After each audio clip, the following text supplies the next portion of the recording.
हरे कृष्णा। साष्टांग प्रणाम। प्रिय भक्तों, जैसा कि हम अपनी श्रीमद् भगवद गीता का अध्याय 2 सांख्य योग, जिसे गीता का सार भी कहा जाता है, वो हम कर रहे थे। हम अध्याय 2 के बहुत से श्लोकों का वर्णन कर चुके हैं। आज हम नए श्लोक के साथ अपना अध्याय 2 शुरू करते हैं। वांछा कल्पतरुभ्यः कृपा सिन्धुभ्यः एव च पतितानां पावनेभ्यो वैष्णवेभ्यो नमो नमः। हरे कृष्ण कृष्ण कृष्ण हरे हरे, हरे राम राम राम हरे हरे। जय गुरुदेव श्रील प्रभुपाद जी। हम अपना अध्याय शुरू करते हैं। अध्याय 2 का श्लोक 7 इस प्रकार से है। ये जो श्लोक 7 है, ये बहुत इंपॉर्टेंट या महत्वपूर्ण हो जाता है, क्योंकि इस श्लोक के माध्यम से अर्जुन जी अपने आप को भगवान श्री कृष्ण के प्रति शरणागत कर देते हैं, शरणागत हो जाते हैं और भगवान श्री कृष्ण फिर उनके गुरु बन जाते हैं तथा गुरु शिष्य की जो भी गंभीरता पूर्वक बातें होती हैं, वो इस अध्याय में अब शुरू होती हैं। अध्याय 2 का श्लोक 7 इस प्रकार है। कार्पण्य दोषोपहता स्वभावा पृच्छामि त्वां धर्म सम्मूढ़ चेता यक्ष्वेष्यानिश्चितं ब्रूहि तन्मे शिष्यस्ते अहम शाधि माम त्वां प्रपन्नम। अर्थात इस प्रकार से होता है, मैं अब मैं अपनी कृपण दुर्बलता के कारण अपना कर्तव्य भूल गया हूँ और सारा धैर्य खो चुका हूँ। ऐसी अवस्था में मैं आपसे यह पूछ रहा हूँ कि जो मेरे लिए श्रेष्ठकर हो उसे निश्चित रूप से बताएं।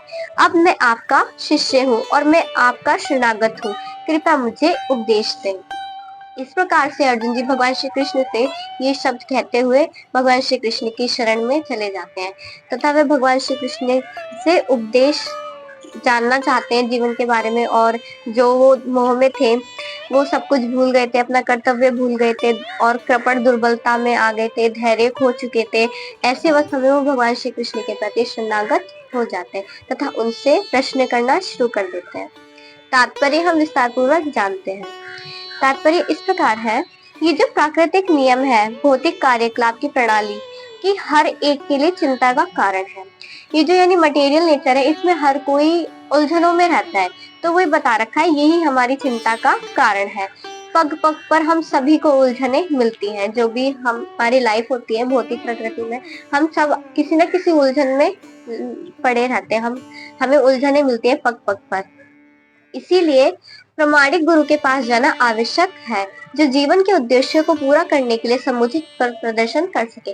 इसलिए हमारा किसी प्रामाणिक, जो हमारे प्रामाणिक गुरु हैं, जो गुरु परंपरा से चलते आ रहे हैं, ऐसे गुरु जी के पास जाना हमारा बहुत अवश्य भावी हो जाता है या आवश्यक हो जाता है, जो हमारे जीवन का पथ प्रदर्शन कर सके कि हमारे जीवन का उद्देश्य क्या है और हमारा पथ प्रदर्शन कर सके। समग्र वैदिक ग्रंथ, जो हमारा वैदिक ग्रंथ है, हमें ये उपदेश देते हैं कि जीवन की अनछाई उलझनों से, जो हमारी अनछाई, जो हम नहीं चाहते, ऐसी उलझनों से मुक्त होने के लिए प्रामाणिक गुरु के पास हमें जाना चाहिए। यानी हमारे वैदिक ग्रंथ है, वो भी हमें यही उपदेश देते हैं कि हमें अपने जीवन की उलझनों के लिए, उनको सॉल्व करने के लिए हमें प्रामाणिक गुरु के पास जाना चाहिए। ये उलझने उस दावाग्नि के समान है जो किसी के द्वारा लगाए बिना भभक उठती है। इसी प्रकार विश्व की स्थिति ऐसी है कि बिना चाहे जीवन की उलझने स्वतः उत्पन्न हो जाती है। विश्व में सभी जो भी व्यक्ति हैं, सबकी लाइफ में प्रॉब्लम्स अपने आप ही आते हैं, कोई नहीं चाहता है, परंतु फिर भी सबकी लाइफ में उलझने स्वतः आ जाती है। कोई नहीं चाहता कि आग लगे, किंतु फिर भी आग लगती है और हम अत्यधिक व्याकुल हो उठते हैं। अतः वैदिक वाङ्मय उपदेश देता है कि जीवन की उलझनों को समझने तथा उनका समाधान करने के लिए हमें परंपरागत गुरु के पास जाना चाहिए। और हमें अपने जीवन की उलझनों को समझ के उन्हें सॉल्व करना चाहिए। जिस व्यक्ति का प्रामाणिक गुरु होता है वह सब कुछ जानता है। अब जो दीक्षित है, जिसके गुरु है, प्रामाणिक गुरु है, तो वो मनुष्य जो होता है वो सब कुछ जानता है। अतः मनुष्य को भौतिक उलझनों में ना रहकर गुरु के पास जाना चाहिए। भौतिक उलझनों में ना पड़े रहकर उनको, जो मनुष्य है, उनको गुरु के पास जाना चाहिए। यही इस श्लोक का तात्पर्य है। इस श्लोक का तात्पर्य यही है कि गुरु का महत्व क्या है हम सबकी लाइफ में। आखिर भौतिक उलझनों में कौन सा व्यक्ति पड़ता है? वह जो जीवन की समस्याओं को नहीं समझ पाता, वह व्यक्ति भौतिक उलझनों में पड़ता है। भगवत गीता में बताया गया है कि भौतिक उलझनों में वही व्यक्ति पड़ता है, वह जो जीवन की समस्याओं को नहीं समझता। ब्रह्मदारण्यक उपनिषद है, उसमें इस प्रकार से बताया गया है। व्याकुल व्यग्र मनुष्य का वर्णन इस प्रकार से हुआ है।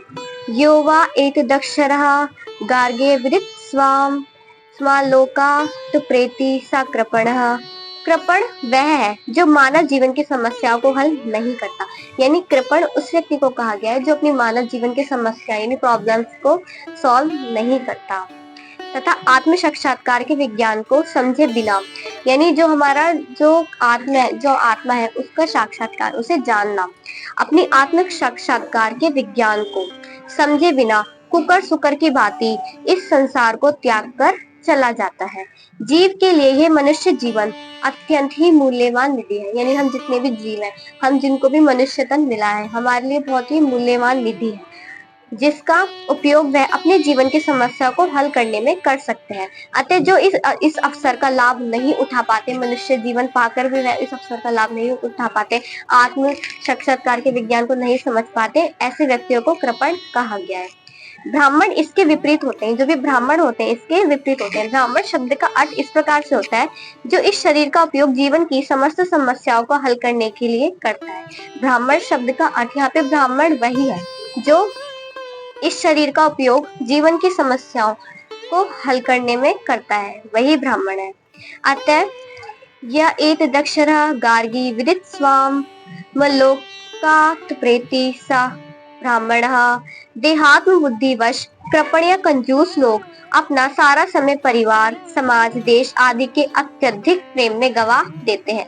मनुष्य प्राय चर्म रोग के आधार पर अपने पारिवारिक जीवन अर्थात पत्नी, बच्चों तथा परिजनों में आसक्त रहता है। यानी हम जितने भी मनुष्य हैं, हम देहात्म बुद्धि, जो देहाभिमान होता है अपना, अपने आप को शरीर मानना, और अपना जो कंजूस कृपण यानी जो जीवन की प्रॉब्लम्स को सॉल्व ही नहीं करना चाहता, वो अपनी आसक्ति किसमें रखता है? परिवार, समाज, उसमें रखता है, और परिजनों में ही अपनी आसक्ति रखता है, भगवान की ओर देखने का प्रयास ही नहीं करता। कृपण ये सोचता है, जो अपने उद्देश्य को नहीं जानता जीवन के, उसको कृपण कहा गया है। कृपण यह सोचता है कि वह अपने परिवार को मृत्यु से बचा सकता है, यानी जो कृपण है वो ये सोचता है कि वह अपने परिवार को मृत्यु से बचा सकता है, या उसके परिवारों से मृत्यु से बचा सकते हैं, अथवा वह इस प्रकार का सोचता है कि उसका परिवार या समाज उन्हें मृत्यु से बचा सकता है। ऐसी पारिवारिक आसक्ति निम्न पशुओं में भी पाई जाती है। ऐसी पारिवारिक जो आसक्ति है वो निम्न यानी जो पशु छोटे हैं उनमें भी पाई जा सकती है। अर्जुन समझ गए थे कि पारिवारिक सदस्यों के प्रति उनका जो अनुराग है तथा मृत्यु से उनकी रक्षा करने की जो इच्छा है, वो ही उनकी उलझनों का कारण है। अब ये समझ गए थे, क्योंकि अर्जुन जी की भी उलझनों का कारण क्या था कि वो अपनी मृत्यु से अपने परिवार जनों की रक्षा करना चाह रहे थे, तो वो आसक्ति हो रही थी उन्हें अपनी फैमिली मेंबर से, इसलिए वो उलझनों में थे। तो यही बता रखा है इस श्लोक में कि जैसे अर्जुन जी की उलझने थी उनकी फैमिली से जो आसक्ति थी। यद्यपि वह समझ रहे थे कि युद्ध करने का कर्तव्य उनकी प्रतीक्षा कर रहा था, किंतु कृपण यानी दुर्बलता, कार्पण्य दोष के कारण वह अपना कर्तव्य नहीं निभा पा रहे थे। अतः वह परम गुरु भगवान श्री कृष्ण से कोई निश्चित हल निकालने का अनुरोध कर रहे हैं। तो भगवान श्री कृष्ण से हल जानना चाह रहे हैं। वे कृष्ण का शिष्यत्व ग्रहण करते हैं, यानी वो कृष्ण जी के शिष्य बनते हैं। शिष्यत्व वह मित्रतापूर्ण जो भी बातें हो रही थी, जैसे हम मित्र से करते हैं, वो इस प्रकार की बातें करना बंद करना चाहते हैं, तथा गुरु तथा शिष्य के मध्य जो भी गंभीरता पूर्वक बातें होती है, और अब अर्जुन अपने मान्य गुरु के समक्ष गंभीरता पूर्वक बातें करना चाहते हैं। मान्य गुरु हमारे भगवान श्री कृष्ण, इसलिए कृष्ण भगवत गीता ज्ञान के आदि गुरु है। भगवान श्री कृष्ण ही भगवत गीता ज्ञान के आदि गुरु है, यानी उन्होंने ही वह ज्ञान दिया है सबसे पहले। और अर्जुन गीता समझने वाले वह प्रथम शिष्य है, यानी अर्जुन जी वही पहले प्रथम शिष्य हैं जिन्होंने भगवत गीता सुनी तथा समझी थी। अर्जुन जी भगवत गीता को किस तरह समझते हैं ये गीता में वर्णित है। जिस प्रकार से अर्जुन जी ने श्रीमद् भगवत गीता को समझा, उसी प्रकार से हम में से प्रत्येक व्यक्ति को भगवत गीता को उसी प्रकार स्वीकार करना चाहिए जैसे अर्जुन जी ने की। अर्जुन जी भगवत गीता को किस तरह समझते हैं ये भगवत गीता में वर्णित है। तो भी मूर्ख संसारी विद्वान ये बताते हैं कि किसी को मनुष्य रूपी कृष्ण की नहीं बल्कि जो अजन्मा कृष्ण है उनकी शरण ग्रहण करनी चाहिए। कृष्ण के अंतः यानी अंदर तथा बाह्य यानी बाहर में कोई अंतर नहीं है।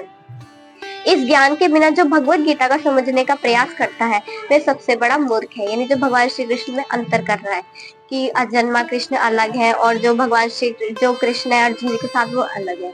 तो इस प्रकार से हमारा श्लोक 7 यहीं से समाप्त होता है। हम अपनी जो श्रीमद भगवत गीता का अध्याय 2 है वो हम यहीं से समाप्त करते हैं। हरे कृष्णा। साष्टांग प्रणाम।